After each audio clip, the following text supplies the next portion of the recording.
प्रभु राम देव भगवान अल्लाह खुदा ईश आदि नाम एक ही शक्ति के हैं। वो कैसा है, कहां है, कैसे मिलता है, किसने देखा है? ये प्रश्नवाचक चिन्ह पूर्ण रूप से हटाने के लिए अवश्य सुनिए जगत गुरु तत्वदर्शी संत रामपाल जी महाराज के अमृत वचन, सर्व पवित्र धर्मों के पवित्र शास्त्रों के आधार पर। आप आज के नहीं, भगवान के साथ, आपके साथ परमात्मा अभी नहीं लगे हैं, ना जाने कितने जन्मों से आपके पीछे लगे हुए, लेकिन आप इतने नादान अनजान हो कि भगवान को पहचान नहीं पाते हो। और कभी किसी युग में आप कलयुग के अंदर परमात्मा की शरण में आए थे, जो अब समय चल रहा है, क्योंकि इस समय में अनगिन प्राणियों को परमात्मा ये मार्ग दर्शन करेंगे, यथार्थ भक्ति बताएंगे। और ये ऐसा गजब का मंत्र और साधना है, इसको कुछ ही समय करने पर आपके ढेर सारे पुण्य बन जाते हैं। बहुत ज्यादा पुण्य इन मंत्रों से बनते हैं, क्योंकि ये रियल मंत्र है, ओरिजिनल मंत्र है, वास्तविक मंत्र है। और इनकी भक्ति जो ढंग से विधिवत करते रहे वो तो पार होते चले जाएंगे। अब वो समय आ गया है कि बहुत ज्यादा संख्या में परमात्मा पार करेंगे। इसलिए तो छुपा हुआ धन अभी उजागर किया सन 1997 से परमात्मा ने, जब कलयुग 5505 पूरा हो चुका था। और यही परमेश्वर ने 600 वर्ष पहले कह दिया था कि जब चौथा युग, जब कलयुग आवे, तब हम अपना अंश पठावें। और काल फंद छूटे नरलोई, सकल सृष्टि परवाने कोई। सभी सृष्टि परमात्मा का परवाना यानी यथार्थ भक्ति मंत्र दीक्षा प्राप्त करेगा। और कलयुग बीतते 5500 पाचा, तब ये मेरा वचन होगा साचा।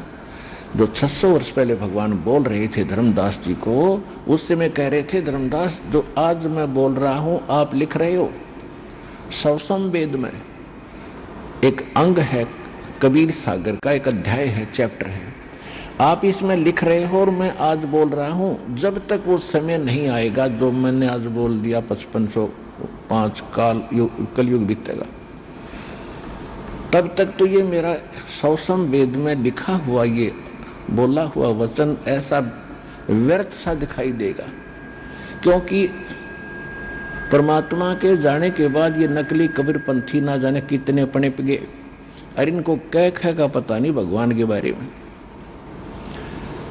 तो इसलिए परमात्मा कह रहे थे कि तब तक तो ऐसा लगेगा कि कबीर जी की भक्ति सारा संसार करेगा और कबीर जी भगवान है।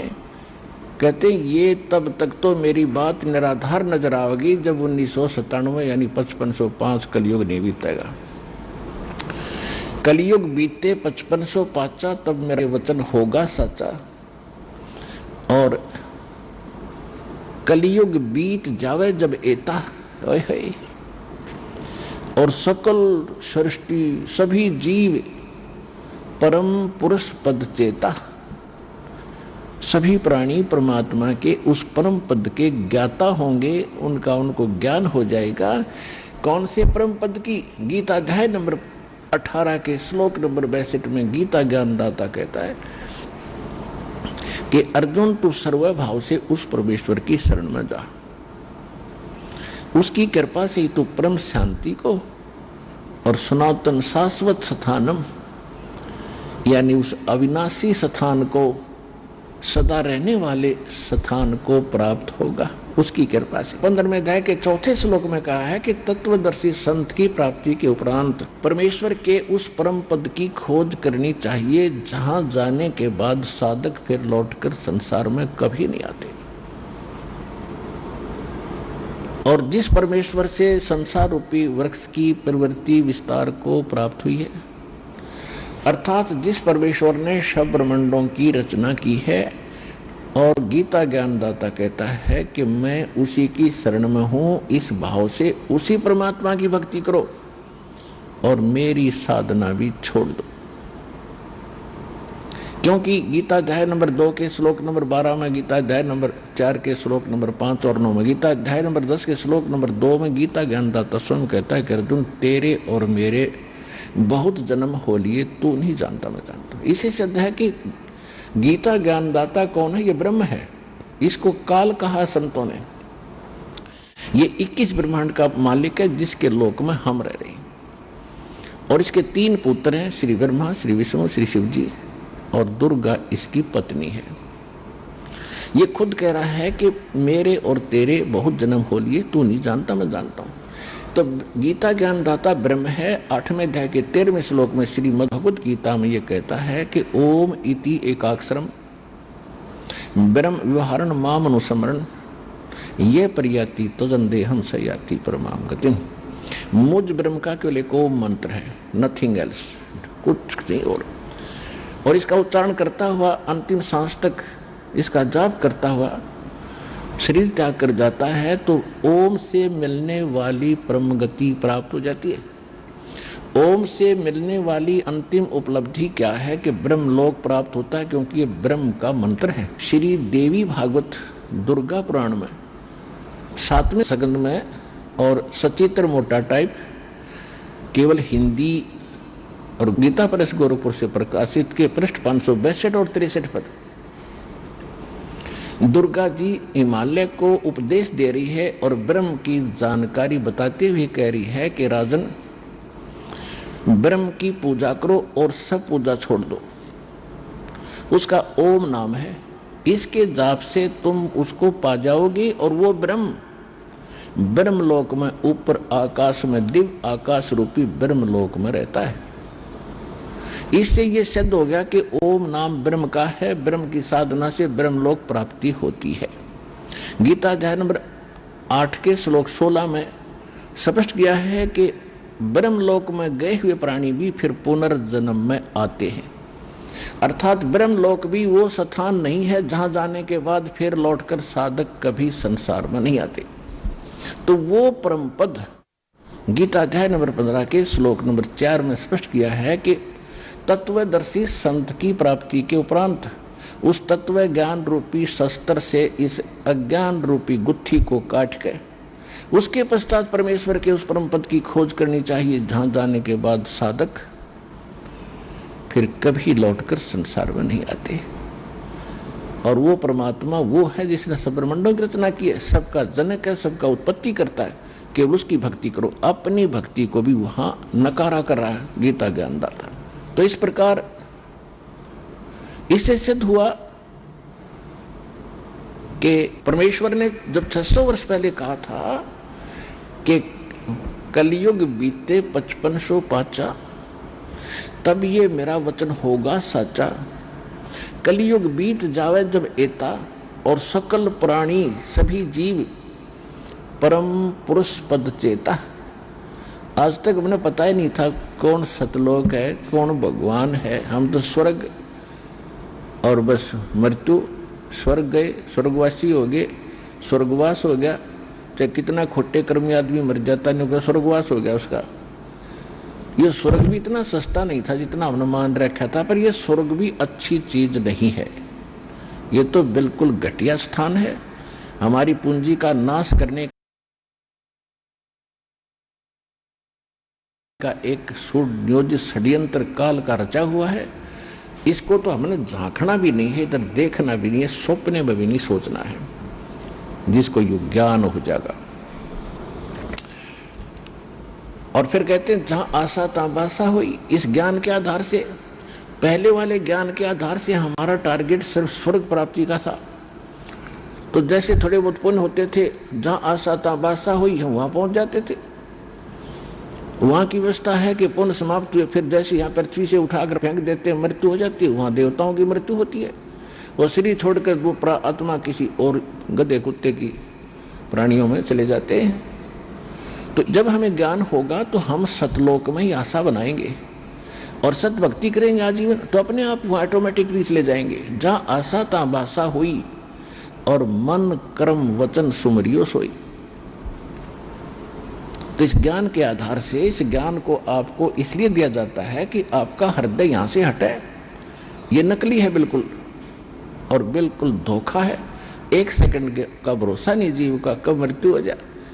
और पता नहीं कितना ठेका लिए बैठा ही अनजानपने में, जो काम करना था वो त्याग दिए, बाकी बकवादों में लग गया। कोठी बनाऊंगा, बंगला बनाऊंगा, सेठ बन जाऊंगा, सारा कुछ भी हो गया। फिर क्या बनेगा? मृत्यु हो जाएगी, फिर गधा बनेगा। या कभी मन में नहीं आती मैं गधा बन जाऊंगा। तो इसलिए ये ज्ञान परमात्मा ने दिया है, इसको हृदय में समाओ और इसके आधार से साधना करो और अपना मन यहां से हटाओ, तब मोक्ष होगा।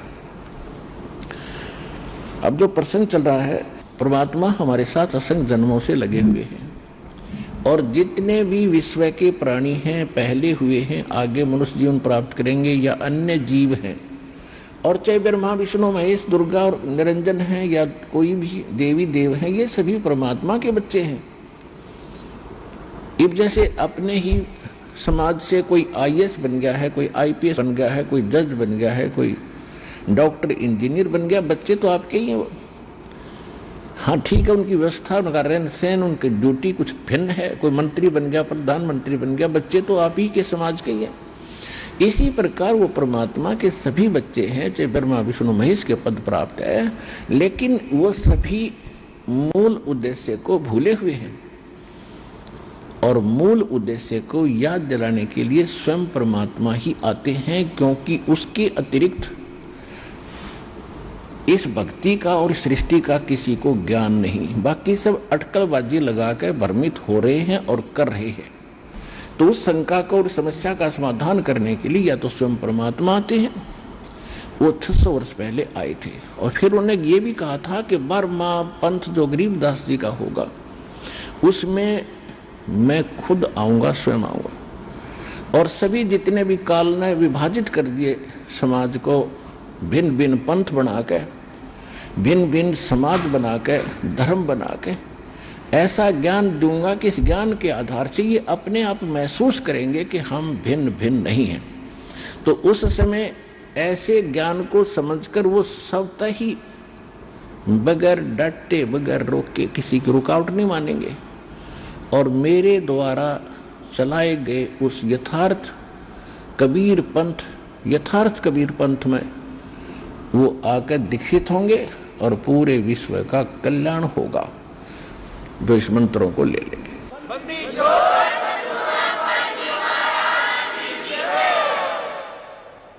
तो वो समय अब चल रहा है सन 1997 से। उस दिन परमात्मा इस दास को मिले थे और संकेत कर गए थे कि जिसके लिए हमने ये बैन लगा रखा था, आज बैन उठा दिया है। अब तीनों मंत्र बेशक से दिल खोल कर प्रदान कर दे, अब मैं आप देख लूंगा। तो वो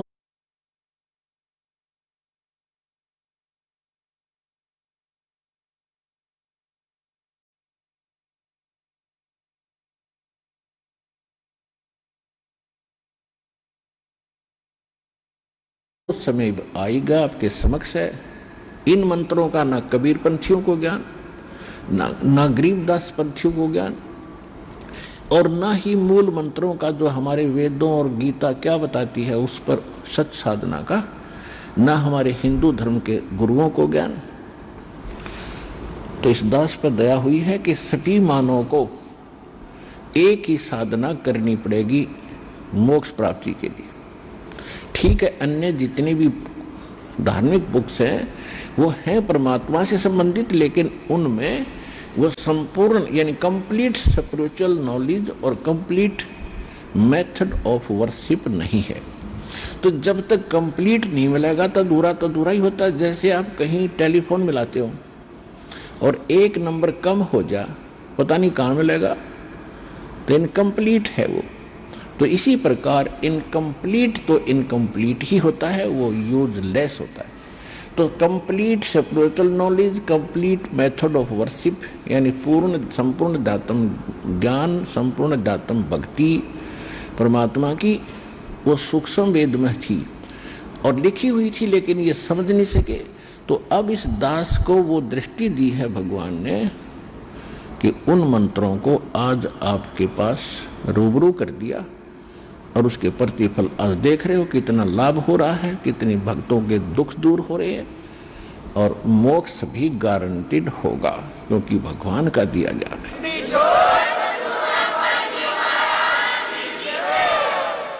तो पुण्यात्माओं, परमात्मा हमें समझाया करते थे 600 वर्ष पहले जो भगवान स्वयं आए थे और वही ज्ञान आज दास आपके समक्ष कर रहा, रूबरू कर रहा है और अपने ही धर्म ग्रंथों से आपको दिखा रहा है और आप मान रहे हो कि सचमुच जिन ग्रंथों को आज तक हम सर्वधार्य मानते रहे, इनमें जो लिखा सत्य है और हम उसके विपरीत सुन और कर रहे थे, तो आंखों देखकर बुद्धिमान को मानना पड़ेगा। आंखों देखकर कौन नहीं मानेंगे? जिनका कोई स्वार्थ निहित है। कौन? जो किसी गुरु पद पर प्राप्त हैं या कोई महंत बने हैं या कोई उन बुकों को, उनके अनुभव की पुस्तक जो गलत ज्ञान से युक्त है, उनको बेच बेच कर रोजी रोटी चला रहे हैं। और विशेषकर इन्हीं लोगों का होल्ड भक्तों के ऊपर रहा है। भोले भाले श्रद्धालु तो अपने गुरु और उनसे संबंधित मुख्य व्यक्तियों की सारी बातों को सत्य मानते रहे और जिस कारण से वो जो कुछ कह देते थे तो किसी की फिर सुनते ही नहीं श्रद्धालु। और यही बिजली गिरी रही कि परमात्मा 600 वर्ष पहले आए थे और वो समझाया करते थे कि ना तो हिंदू ठीक से साधना कर रहे हैं और ना मुसलमान ठीक से साधना कर रहे हैं। और जिस बात का विरोध इन नकली मुल्ला काजी और पंडित गुरुओं ने परमेश्वर का कराया था, इतना विरोध कर दिया था कि उसके नाम से भी नफरत पैदा कर दी थी। कबीर झूठ बोलता है, हिंदू कहते थे ये हमारे हिंदू धर्म के विरुद्ध बोलता है, हमारे देवी देवताओं का ये अपमान करता है, इसकी बात भी ना सुनना तुम्हें पाप लगेगा।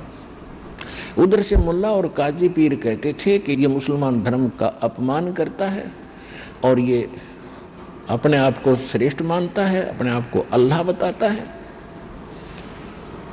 तो इसकी बात पर कोई भी विश्वास मत करना। और साथ भी उनके साथ यातनाएं भी बहुत दी गई थी भगवान को, लेकिन वो तो परमात्मा है, उनको यातनाओं का कोई फर्क नहीं पड़ता। क्योंकि जैसे बच्चे होते हैं छोटे छोटे और कोई गलती करते हैं, पिता उनको मना कर देता है। कई बच्चे ऐसे शरारती होते हैं कि पिता उनसे कोई वस्तु छीन लेता है कि तुझे हानि कर देगी, तो पिता को ही थप्पड़ मारने लग जाते हैं। तो पिता उसका बुरा नहीं मानता, बल्कि उसको उठाकर सीने से और लगा लेता है, कंधे पर बैठा लेता है। तो इसी प्रकार ये काजी और मुल्ला, हिंदू और ब्राह्मण, पंडित, ये सभी उसी के बच्चे थे और हम उसके पीछे लगा दिए। तो हम जितनी भी यातना उनको दे रहे थे वो समर्थ थे, उनको दर्द नहीं हो रहा था क्योंकि वो हम उसके बच्चे हैं। उनको महसूस भी नहीं हो रहा था, वो हानि भी नहीं पहुंचा सके हमारे को किसी को, क्योंकि अपने बच्चे को कौन मार सकता है? महानीच व्यक्ति, चाहे कितना नालायक हो। तो उसने, परमात्मा ने किसी को भी हानि नहीं पहुंचाई, हालांकि इतने कैर तो ले दाता पे, क्योंकि उसको पता था कि हम उसके बच्चे हैं और हम बरमिट थे। हम सोच रहे थे ये कोई ऐसे गैर व्यक्ति है और वो हमारा आज भी है, पहले भी था और आगे भी रहेगा। उसको पहचानना पड़ेगा। वो परमात्मा क्या कहा करते थे? नहीं है दारमदारा वहां तो नहीं है दारमदारा। उस परमात्मा के जहां तुम्हारा न्याय होगा, तुम्हारे कर्मों का अकाउंट होगा, वहां पर तुम्हारी इन दंत कथाओं की नहीं चलेगी। वहां तो परमात्मा का विधान चलेगा। नहीं है दारमदारा वहां तो नहीं है दारमदारा, नहीं है दारमदारा वहां तो नहीं है दारमदारा।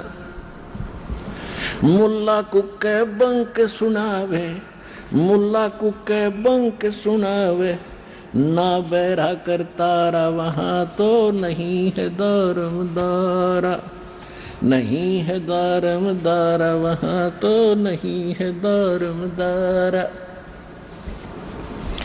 तीसों रोजे खून करत हो, तीसों रोजे खून करत हो, तुम्हें क्यों कर हो दीदार, वहां तो नहीं है दारमदार, नहीं है दारमदार, वहां तो नहीं है दारमदार। मूल गंवाए चले हो काजी, मूल गंवाए चले हो काजी, तुमरा कीजिएगा मुंह काला, वहां तो नहीं है दारमदारा, नहीं है दारमदारा, वहां तो नहीं है दारमदारा।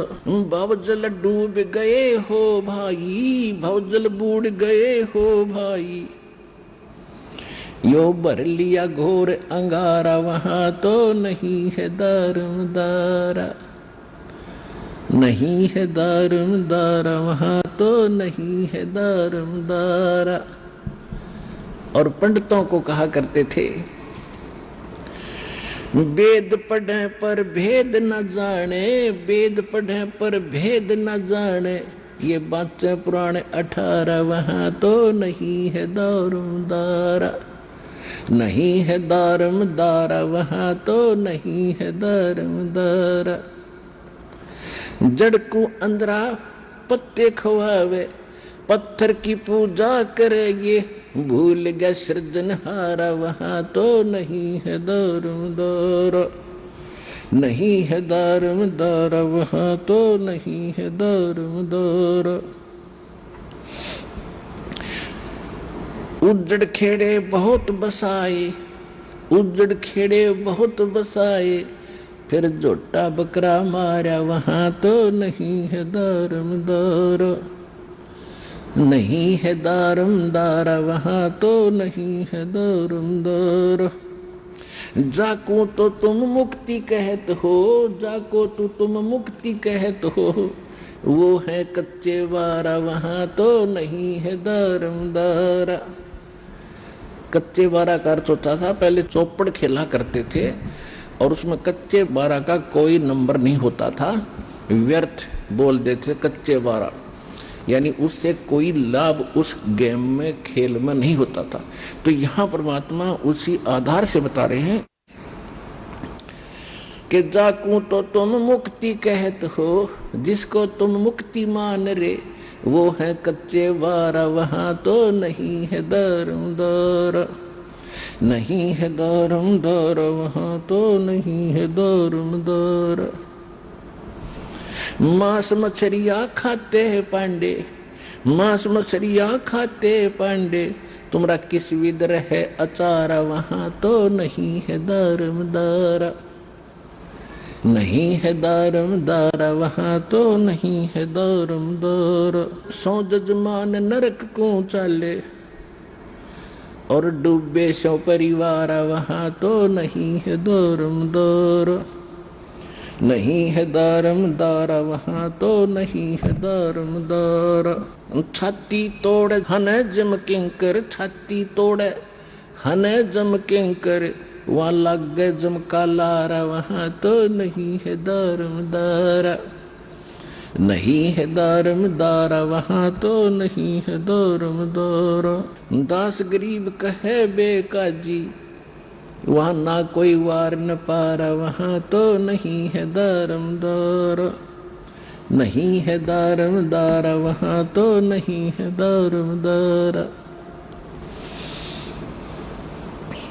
अब क्या बताया है आदरणीय गरीबदास साहिब जी ने, परमात्मा से परिचित होकर के उनसे प्राप्त सूक्ष्म वेद के आधार से उन्हीं की ज्यों की तो महिमा की वाणी उन्होंने उच्चारण की है, क्योंकि परमेश्वर ने 600 वर्ष पहले कहा था कि धर्मदास 12वां पंथ का प्रवर्तक जो गरीबदास होगा उससे मेरी वाणी प्रकट होगी, मेरी महिमा की वाणी पुनः प्रकट होगी, क्योंकि बीच में नकली काल के दूत घुसेंगे, वो यथार्थता को मिटाने की कुचेष्टा करेंगे, जिस कारण से उसकी पूर्ति के लिए वो गरीबदास मेरा बच्चा जाएगा और उसको मैं मिलूंगा, उसके द्वारा फिर अपने महिमा की वाणी फिर से प्रकट कराऊंगा। और आज आपके सामने है और फिर ये भी कहा था कि उस वाणी को न गरीबदास पंथ वाले समझ सकेंगे, न कबीर वो नकली 12 कबीर पंथ वाले समझ सकेंगे। उसको समझाने के लिए भी फिर मैं स्वयं आऊँगा। परमात्मा नहीं आए तो ये दास भेज दिया, अपने पूरे ज्ञान से परिचित कराया। अब परमात्मा ये दोनों धर्मों को समझाया करते थे, उनसे कहा करते थे कि तुम पाप ना करो। मुसलमानों को कह रहे हैं कि तुम मुल्ला कुक का बंक सुनावे, बंक, और ना बहरा करता रहा। परमात्मा कोई बहरा नहीं है कि तुम ऊपर मस्जिद की ऊंची अटारी पर चढ़कर और वहां आवाज लगाते हो। आवाज तो हृदय से लगाओ, कसक के साथ लगाओ, और चाहे थोड़ा बोलो चाहे जोर से लगाओ, भगवान सारी सुनता है। चिट्टी पायल बाजे पैर, साहिब सुनता है सब लहर। ये थी चिट्टी की पायल बना दी जा, कीड़ी की पैर की। आपको एक उदाहरण के लिए भगवान की महिमा बता रहे हैं गरीबदास जी। यदि चिट्टी की भी कोई पायल बन जाए, यानी कोई घुंघरू बांध दिया जा, यदि उसका भी नॉइस हो जा, शोर हो जा, आवाज हो जा, उसको भी भगवान सुनता है। कहने का भाव यह है कि पहले चिट्टी का खुड़काना और उसका पैर का पायल कैसी बनेगी। कहने का भाव यह है कि उसका तो शोर हो ही नहीं सकता, उसको भी भगवान सुन लेता है। यानी ऐसी सूक्ष्म आपकी भावनाओं को भी मालिक सुन लेता है जो मन में सोच भी करते। फिर क्या कहते हैं, जैसे क्या करते थे मुसलमान भाइयों में जो प्रचलित अज्ञान परंपरा है पाप बढ़ाने की, उसमें क्या है कि एक कुर्बानी देते हैं, वो अपना संकल्प करते हैं कोई मनोकामना पूर्णा के लिए कि मैं बकरे कुर्बान करूंगा, इतने बकरे कुर्बान करूंगा, या इतनी कोई गाय करूंगा। तो कैसे करते हैं, उसकी गर्दन पकड़ के धीरे धीरे काटते, हलाल करते हैं। वो कहते हैं हम तो कोई पाप नहीं करते। मुसलमान काजी भाई कहते हैं कि हम बकरे को जब हलाल करते हैं हम पाप नहीं करते, हम तो प्यार से गर्दन काटते हैं और कलमा पढ़ते रहते हैं, यानी मंत्र, कलमा माने मंत्र, और जिसके कारण उस बकरे की आत्मा तो स्वर्ग चली जाती है, उसको ये बेनिफिट होता है, और हम तो बाद में वो प्रसाद बन जाता है, कलमा पर डंडते और प्रसाद खाते, और उधर से पुकार करते हैं कि हे परमात्मा, हे अल्लाह, इस बकरे की रूह को, इस बकरे की आत्मा को भिष्ट में यानी स्वर्ग में, जन्नत में स्थान देना।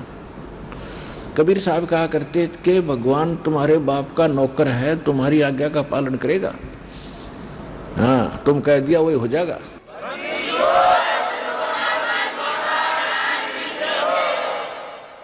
और अगर इस विधि से जैसे आप मान रहे हो कि बकरा काटने से, ऐसे इस तरीके से हलाल करने से और कलमा पढ़ने से इस आत्मा को स्वर्ग प्राप्ति होती है, और जन्नत के लिए तो सारा कुछ हो ही रहा था जब तक तुम्हें मूल ज्ञान नहीं था। तो ऐसी अगर तुम्हें दृढ़ विश्वास है इस बात पर, जो साधना तुम कर रहे हो और जन्नत के लिए सारे पांव पीट रही हैं, सब प्रयत्न हो रही है, तुम अपने परिवार के किसी सदस्य को इस विधि से जन्नत भेज के दिखा दो, उसको करो हलाल और बोलो कलमा और अर्ज लगाओ भगवान से कि इसकी आत्मा को स्वर्ग में स्थान देना। कहते हैं एक मुल्ला मस्जिद में कुके और एक पुकारे बोका, इनमें कौन व्यस्त को जागा, हमने लगा धोखा। एक तो बकरा अपनी जान को रो रहा है, उसकी गर्दन काटी जा रही है, मैं मार रहा है, मैं, और एक मुल्ला ऊपर मस्जिद में आवाज लगा रहा है। कहते एक मुल्ला मस्जिद में कुके, एक पुकारे बोका, अपनी जान न रो रहा, वो भी मैं मार रहा है, इनमें कौन सा स्वर्ग में जागा, हमने लगा धोखा। अर्थात कोई से वो स्वर्ग नहीं। फिर क्या कहते हैं कि जय या रूह तय भिष्ट पठाई, भिष्ट कहते हैं स्वर्ग, जन्नत को, हेवन को। बकरे की यदि ये रूह तने भिष्ट पठा दी तो कर तदबीर कबीला भाई। जब माना तो अपने परिवार ने करके दिखा दे, हम मान जाएंगे तेरा मेथड सही है। तो इन बातों का परमात्मा का कहने का उद्देश्य क्या था कि 300 रोजे खून कर तो और कैसे हो दीदार है। अरे पाप करनी है ना, भगवान मिलेगा, फिर भक्ति की आवश्यकता क्या है? चाहे वो हिंदू करो, चाहे मुसलमान, सिख करो, चाहे ईसाई, 100 कोस है भगवान उससे। कहते हैं जो नर गोसत खात है प्रत्येक राक्षस जान, और इसमें संशय है नहीं, चाहे हिंदू खाओ चाहे मुसलमान। तो इन बातों का उन मुल्ला और काजियों ने चाहिए तथा भला मनाना भगवान का। अगदी आप सही कह रहे हो, लेकिन अपने मान बढ़ाई के कारण आप भी जीवन नाश किया और अपने अनुयायियों को भ्रमित करके परमात्मा का दुश्मन बना दिया।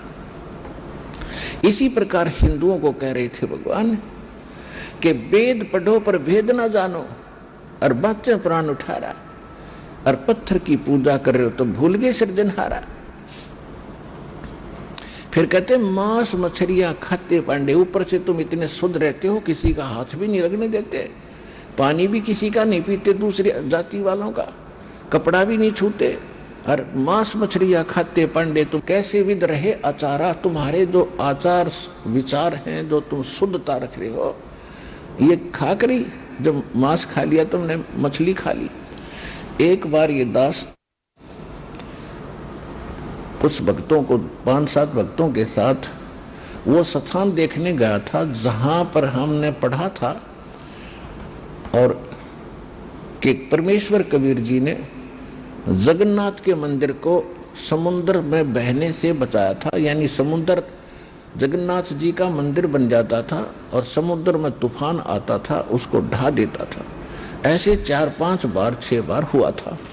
आखिर में वो राजा भी दोहना थक गया था और उसने हिम्मत हार ली थी कि मैं बनाता हूं, भगवान का आदेश है और समुद्र बनने नहीं देता। तो तब परमात्मा स्वप्ने में श्री कृष्ण जी ने बताया था उस राजा इंद्रदमन को, उड़ीसा के राजा को, और परमात्मा पहले दिन गए थे उसके पास, राजा के पास, कि मैं आपका मंदिर बनवा दूंगा और इस समुद्र को रोक दूंगा।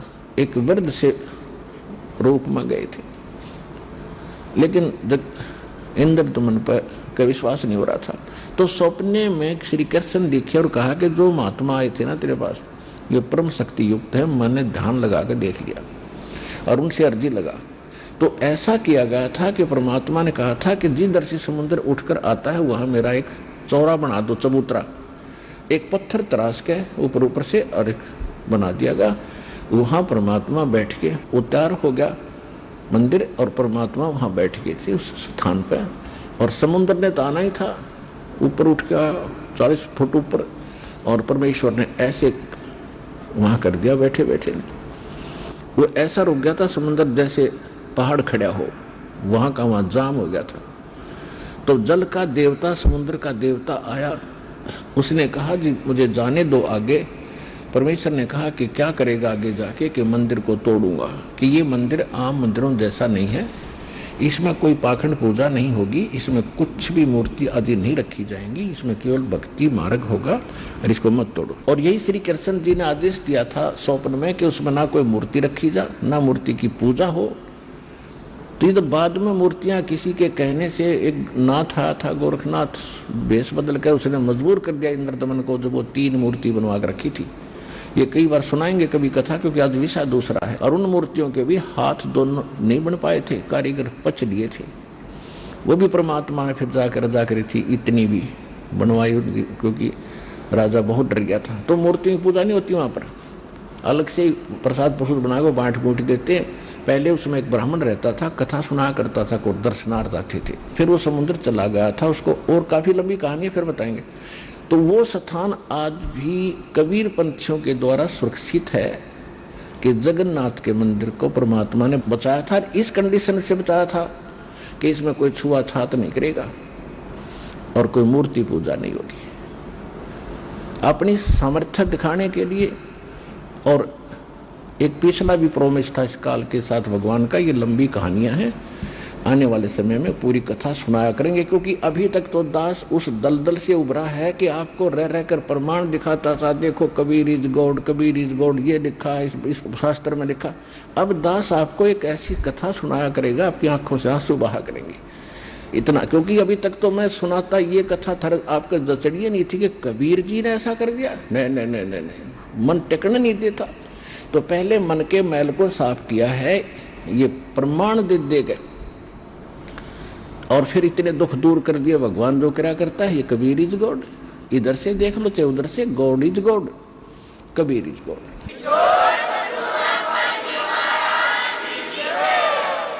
तो हम वहां गए तो वहां पता चला कि एक गाइड लेना चाहिए जगन्नाथ को जानने के लिए। कबीर साहब के स्थान को हम देख आए थे, फिर जगन्नाथ के बारे में जानकारी हमने प्राप्त करनी चाहिए, तो एक गाइड होते ब्राह्मण वहां पर, तो उनके भी अक्षेत्र बटे हुए हैं कि उस अक्षेत्र का हरियाणा वाले का अलग पुरोहित गाइड बनेगा, दूसरों का अलग ऐसे था। तो वो जो संबंधित था पहले जिसको हमने गाइड किया था वो इस क्षेत्र का नहीं था, तो दूसरे को पता चला तो उसके साथ झगड़ रहा था कि तू कैसे इनको लिए फिर रहा है, तो मेरे क्षेत्र में आते हैं। पहले तो उनका झगड़ा हुआ जैसे पहाड़ी लड़ा करें। फिर उनसे मैंने पूछा, मैं कहा भाई एक बात बताओ, यहाँ क्या खाते हो तुम? तो वो पंडे बताते हैं कि मछली खाते। पंडित होकर तो मछली खाओ, कमाल के आदमी हो। तो वो कहते हैं कि और क्या खाएं? तो हमने पहले परमात्मा की वाणी पढ़ते थे, अविश्वास नहीं था कि इसमें जो लिखा झूठ होगी, लेकिन अब पक्का विश्वास हो गया। तो मांस मछलियों का खाते रहे। तो कहते हैं तुम उधर से तो इतने स्वच्छ बने फिरते हो और मांस मछलियां खाते, पांडे मछली का मांस खाते हो, तुम्हारी शुद्धता और ये भक्ति कैसे बनेगी? ये गलत है और ये साधना तुम्हारी गलत है और ये आहार भी गलत है। परमात्मा ने बताया कि बासमती चावल पकाओ और गरत खांड टुक डार और गरीब दास करो बंदगी, ये कूड़े काम निवारे। कि आहार बताता हूं क्या खाओ। कहते बासमती चावल बनाओ और उसमें खांड और घी डाल के खा के देखो कितना आनंद आवे। और कहते हैं गरीब दास करो बंदगी और ये कूड़े काम निवारो, बुरे काम छोड़ के और भक्ति करो और ये आहार करो। तुम गलत क्यों खाते हो? परमात्मा की इन बातों से उन्होंने शिक्षा ग्रहण नहीं करी, बल्कि दुश्मन बन गए कि तो हमारी रोजी रोटी का दुश्मन हो गया। तो जिस कारण से उन्होंने अपने धर्म के लोगों को, हिंदुओं ने अपने अनुयायियों को, गुरुओं ने, और मुसलमानों के गुरुओं ने मुसलमानों को परमात्मा का विरोधी कर दिया। और कहना तो उन्होंने होता है कि तो धर्म के ऊपर तो हमें लड़ाकर मारते ही रहेंगे आज तक। तो इस बात पर हम दृढ़ हो जाते थे कि हमारे धर्म के खिलाफ कौन बोल गया। उन्होंने परमात्मा के साथ सब जुल्म कर लिए। एक बार एक शेख तकी नाम के सिकंदर लोधी, दिल्ली का बादशाह, जो कि पूरे हिंदुस्तान का सम्राट था, और उसके अंतर्गत फिर पूरे भारतवर्ष के छोटे छोटे नरेश राजा आते थे। और उस समय अब तो उनका इस पूरे राष्ट्र का राजा जो थे, बादशाह थे, वो सिकंदर लोधी थे। और जब सिकंदर लोधी कभी काशी जाते थे, कि परमात्मा का लीला स्थल, लीला क्षेत्र काशी ज्यादा रहा है, तो सिकंदर लोधी जब कभी काशी में जाते थे, काशी शहर में, बनारस में, तो उस समय उनके साथ एक शेख तकी नाम के उनके धार्मिक गुरु थे, जो पूरे हिंदुस्तान के मुसलमानों के मुखिया थे।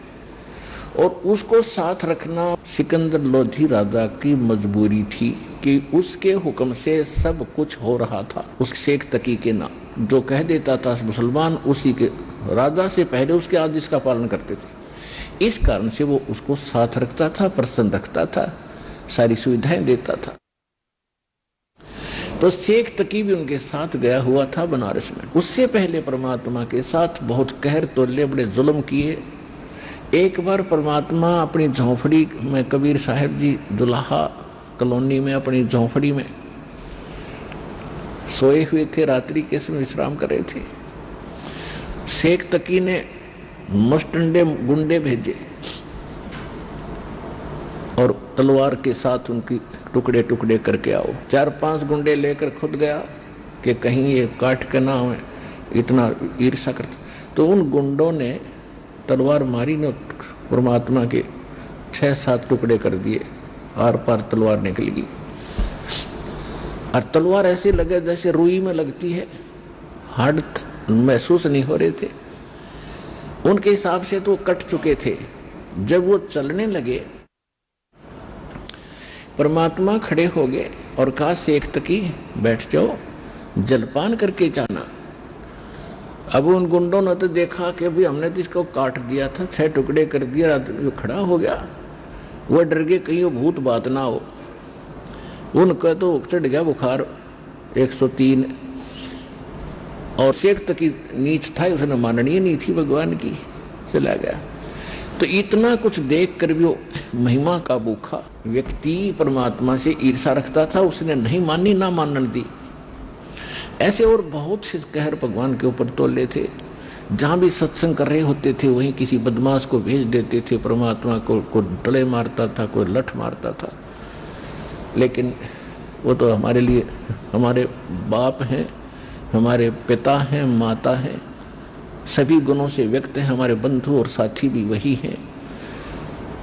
तो वो तो हमारे लिए भटकते ही रहेंगे। हमारी आंखें कद खुलेंगी, उसकी मालिक को इंतजार है। तो वो आंखें खोलने के लिए अब ये सारा सिस्टम मालिक ने दिया है। ये यथार्थ ज्ञान दिया, ऐसा विज्ञान दे दिया कि आप अपने मोबाइल में बैठकर अक्सर अक्सर देख सकते हो और पहचान सकते हो, जान सकते हो, और उसका तुलना, कंपैरिजन अन्य ग्रंथों से कर सकते हो। इसलिए अब आपकी ये नींद टूटेगी। परमात्मा ने ये विज्ञान और ये ऐसे इंस्ट्रूमेंट भगवान ने दिए, ये मनुष्य नहीं बना सकता। ये स्वप्न भी ना लेना कि मनुष्य ऐसे इंस्ट्रूमेंट और ये इंटरनेट वगैरह का जुगाड़ जोड़ लेगा। 43,20,000 वर्ष हैं 4 युगों में, और 3 युग जालिए। सतयुग में तो 17,20,000 कुछ वर्ष होते हैं। उसके बाद उससे आधे, उसके बाद उससे आधे। तो अब ये 4,32,000 बच रहे हैं, यानी 40 लाख तो जा चुके वर्ष। और आपको पता है हमारे पास कैसे इंस्ट्रूमेंट बने हुए थे। डंकी कोई ट्रांसपोर्ट का भी साधन नहीं था, बैलों के ऊपर लाद के या बैल गाड़ियां चलने लगी फिर बाद में। और सबसे बड़ा वाहन राजाओं का रथ होता था, रथ, और उसमें 4-4, 5-5 खच्चर घोड़े जोड़ के उसको घसीटा करते थे, क्योंकि रोड थी नहीं। और वो ताकतवर होते थे जानवर, उनको कहीं से घसीट ले जाते और निकाल ले जाते। 5-4 आदमी बैठा करते उसमें। रोड भी ना बना पाए ढंग से, कोई वाहन भी नहीं बना पाए थे। और आज दास ने वो जमाना भी देखा है कि हम, दास का जन्म एक किसान परिवार में हुआ और गेहूं फसल निकालते थे, उसको कैसे निकाला करते थे, कैसे ढाड़े भरा करते थे। और आज वर्तमान में क्या देख रहे हैं, कट कट कट कट एक दिन में 500 मन कनक उठा ले, और पहले 500 मन कनक 2 महीने में ना उठा करती थी। ऐसे घसीटे जाते, उसके ऊपर कोई छड़ा झाड़ी झूठ बांध के उसको घुमाए जाते, कुछ पशुओं से कूटे जाते, कुछ लठ हाथों से मारे जाते, जब जाकर निकला करते थे। तो कहने का भाव ये है कि जो विज्ञान आज भगवान ने दी है, उसके बच्चे ही मनुष्य भी इसी के रिमोट से चल रहे हैं। ये उसके परमात्मा के ही रेंज से बाहर नहीं है। तो उन्होंने ये सब कुछ आपको दिया है, इसलिए दिया है कि आप इस भगवान को समझो, इस ज्ञान को समझो, पीछा छुड़वाओ। ये असंग जन्म हो गए आप भटकतों ने। तो इस प्रकार परमात्मा हमारे साथ सबके लिए ही भटक रहे हैं। और उस समय 120 वर्ष संघर्ष किया मालिक, 5 वर्ष की उम्र में लग गए थे छक्के छुड़ाने इन विद्वान पुरुषों के। लेकिन इतने ढीठ से इन्होंने एक न नहीं मानी भगवान की सच्चाई को। और उसके लिए परमात्मा एक प्रमाण छोड़ गए कि 600 वर्ष पहले जो दाता बताया करते थे, जिसको अज्ञानी और अशिक्षित कहते थे, आज उस परमात्मा की उस वाणी ने से तुलना करके दिखा दी कि हमारे सदग्रंथ भी यही बता रहे हैं जो भगवान बताया करते थे। तो इससे सिद्ध हो गया कि आज तक जितने भी हमारे धर्म गुरु थे, चाहे किसी धर्म के, हिंदू या मुसलमान के, वो अपने भी सदग्रंथों से परिचित नहीं थे। तो यहाँ परमात्मा कहते हैं, वेद पढ़े पर वेद न जाने, ये बच्चे पुराने 18, ये पत्थर की पूजा करे भाई भूल गए सिरजनहारा। गीता और भागवत पढ़े ना बूझे शब्द ठिकाने नु, सर्व कला सतगुर साहेब की हरि आए हरियाणे नु।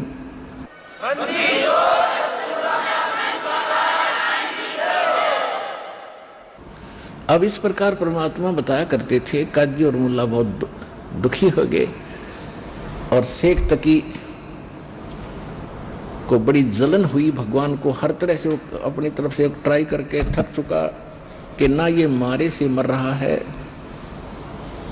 और ना कोई और किसी कारण से ये हमसे मर रहा है। गरीबदास जी क्या बताते हैं कि परमेश्वर के साथ ये नकली कैसे परेशानियां पैदा करते थे गरीबदास जी ने। जैसे तुलसीदास जी ने लाखों वर्ष पहले घटी घटना रामायण अपने वचनों में, अपने शब्दों में, अपनी चौपाइयों में और ज्यों की जो चित्रार्थ कर दी, जो आज तक हमें मान्य है वो सत्य है। इसी प्रकार परमेश्वर की महिमा, सत्य पुरुष की महिमा, परमेश्वर की महिमा आदरणीय गरीबदास साहिब जी ने अपनी वाणी में तुलसीदास जी की तरह एज इट इज चित्रार्थ कर रखी, जो घटना पहले घटी थी। और ये क्या होती है कि परमात्मा की कृपा से एक दिव्य दृष्टि प्राप्त होती है और वो अपनी अपनी रेंज होती है उसमें। जैसे वेद व्यास जी ने संजय को दिव्य दृष्टि दे दी थी कि धृतराष्ट्र को, वो दिल्ली में बैठे को और कुरुक्षेत्र में चल रही सारी कुछ घटना जो वार्ता वो बोल रहे थे वो सारी बता रहा था। कृष्ण जी ने न्यू बोला, फलाने ने ऐसे बोला, उसने इसे उसको मार दिया, उसने इसको मार दिया। वो टीवी की तरह देख रहा था, जैसे आजकल ये टीवी है, ऐसे उसके सामने वो चित्रार्थ हो रही थी सारी घटना। इसको दिव्य दृष्टि कहते हैं। तो उसकी अपनी रेंज थी। वेद व्यास की दी हुई दिव्य दृष्टि दिल्ली से कुरुक्षेत्र तक ही काम कर सकती थी, आगे पीछे नहीं। और वे इस तुलसीदास जी की जो दिव्य दृष्टि थी वो केवल वो तीसरे युग तक ही पहुंच पाई। और गरीबदास जी को प्राप्त वो दिव्य दृष्टि, वो दूरबीन, वो असंख्य जन्मों की, पहले की, आगे की, सब कुछ उसमें वो देख सकते थे। उसके आधार से ये यहाँ लिखा है, काशी जोरा दीन का ये काजी खलस करनते, गरीबदास उस सहरे में झगड़े आन पड़नते। गरीबदास जी कह रहे हैं कबीर साहब जी ऐसे समझा करते थे अपने बच्चों की तरह, सुन का जी राजी नहीं वो आप अल्लाह खुदा आए, गरीबदास किस हुक्म से तुमने पकड़ पछाड़ी गाए।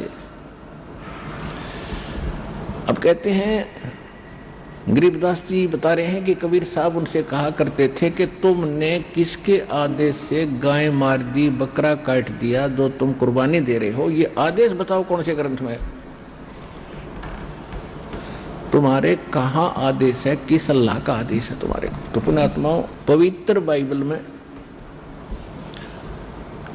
3 पुस्तकों का संग्रह है, तौरात, जबूर और इंजिल।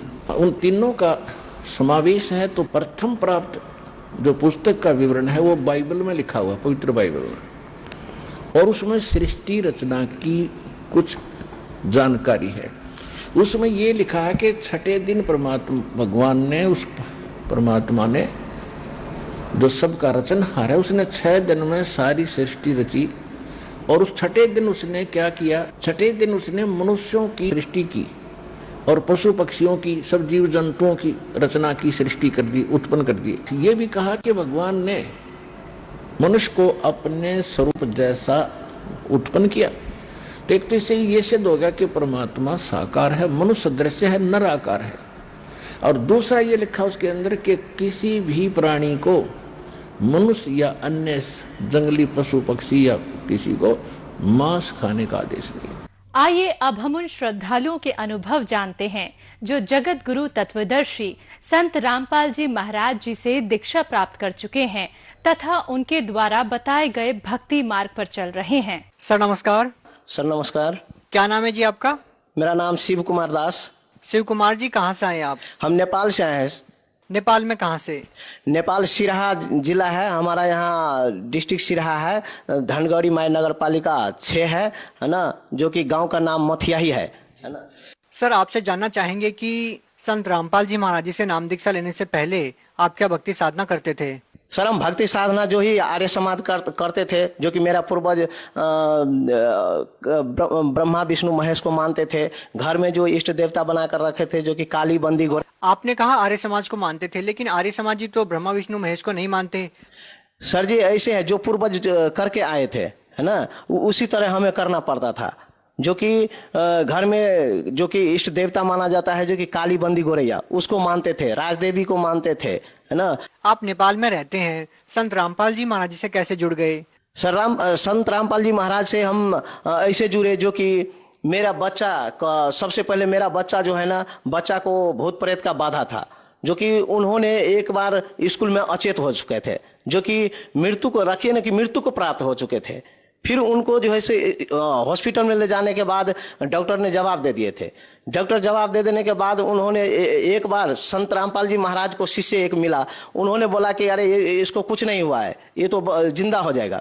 फिर उनको बोला कैसे होगा, तो उन्होंने जो कि वो अपने रूम पे ज्ञान गंगा पुस्तक रखे थे, वो ज्ञान गंगा पुस्तक में जो परमात्मा परम सतगुरु संत रामपाल जी महाराज का जो फोटो है, उस फोटो के उनको सिर में के नीचे जो ऐसे रख दिया, अब बोला कि आप जो है ना उसका पिता है, उनको आप दंडवत प्रणाम करो, देखो ठीक होगा। मैंने दंडवत प्रणाम की, आप परमात्मा से अर्ज की कि हे बंदी छोड़, यदि ठीक हो जाएगा तो मैं अपने बच्चा को मैं आपको शरण में पहुंचा दूंगा और मैं भी चलाऊंगा।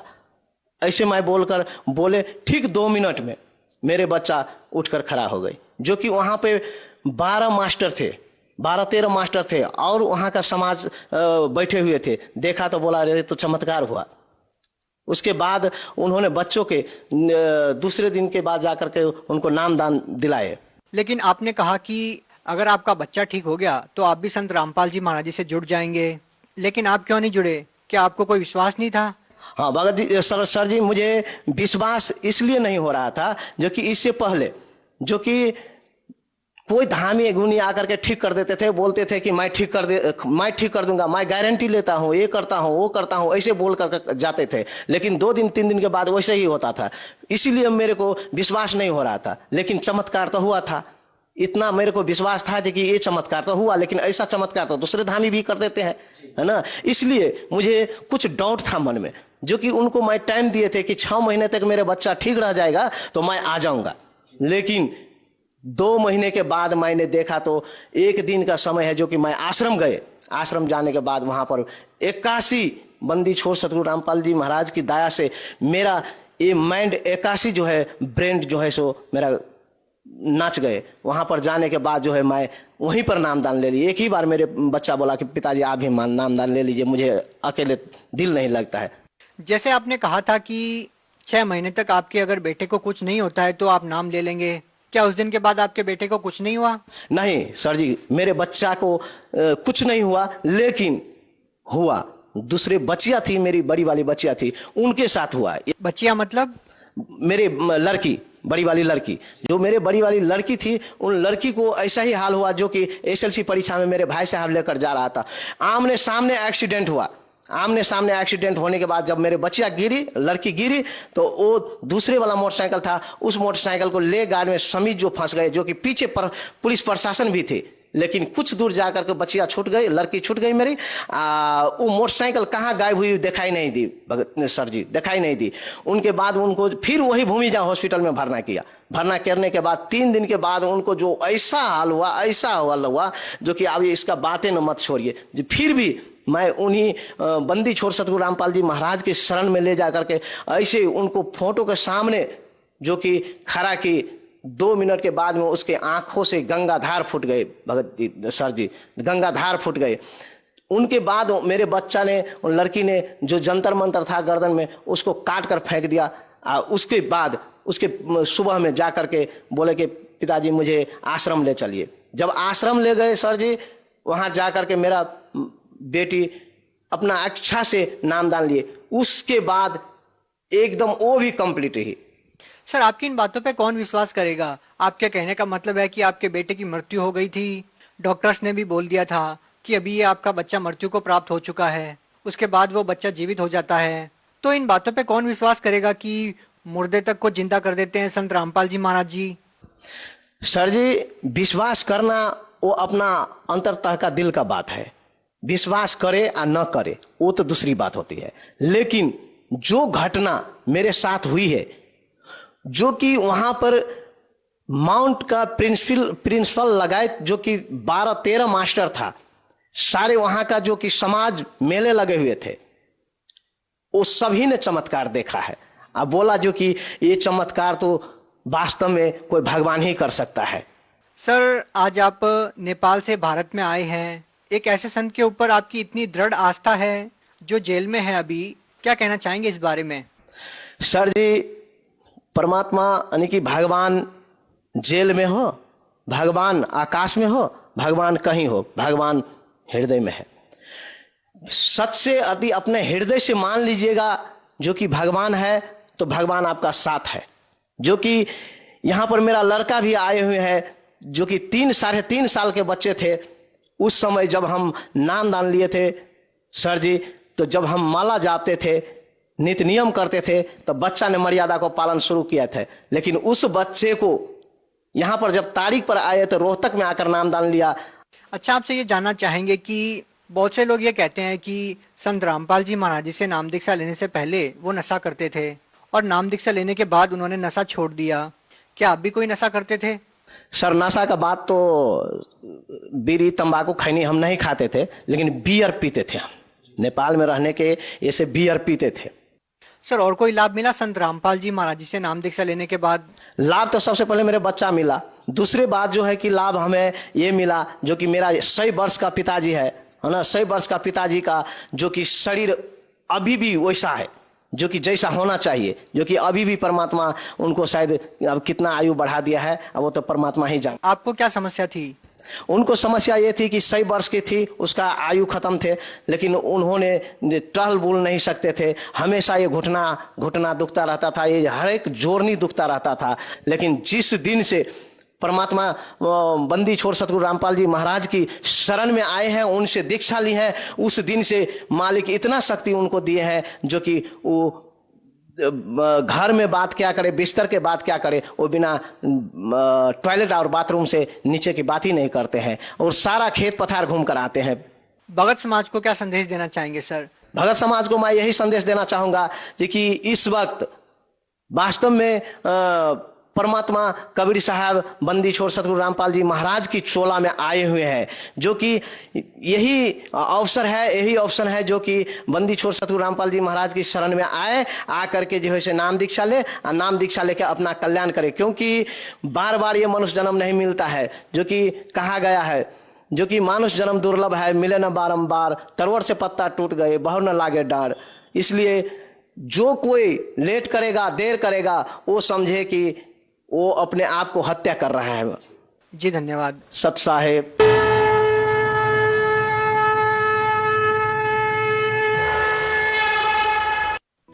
आप सुन रहे थे जगत गुरु तत्वदर्शी संत रामपाल जी महाराज के मंगल प्रवचन। अधिक जानकारी के लिए संपर्क करें 9729 277 503 999